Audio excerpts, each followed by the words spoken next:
తాండూరు ప్రాంతంలో ఉన్న రోడ్ల వ్యవస్థ అధ్వానంగా ఉందని బీజేపీ పార్టీ చేవెళ్ల అభ్యర్థి మాజీ ఎంపీ కొండా విశ్వేశ్వరరెడ్డి అన్నారు.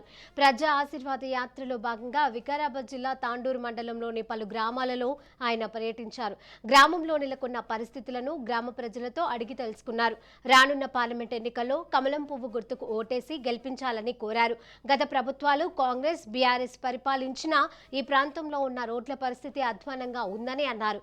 ఈ ప్రాంతం రాష్ట్ర సరిహద్దుల్లో ఉన్నా కూడా ఎవరు పట్టించుకోలేదని మండిపడ్డారు.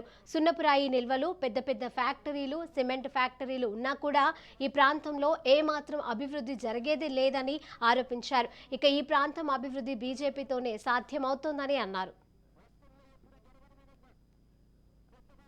ఇది దాదాపు కర్ణాటక నుంచి 4-5 కిలోమీటర్లే, కానీ ఇక్కడ కూడా తెలంగాణలో బీజేపీ మోడీ అంటున్నారు.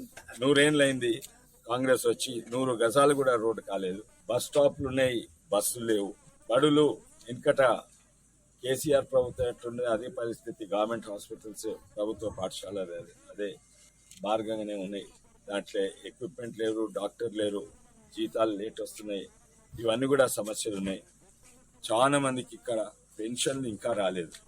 అంటే 60 ఏళ్ళ కంటే ఎక్కువ ఉన్నారు, కానీ ఇంకా పెన్షన్ కార్డు ఇంకా రాలేదు. అయితే అవి కూడా మేము ఒత్తిడి పెడతాము. అవి మా చేతులు ఉండేవి.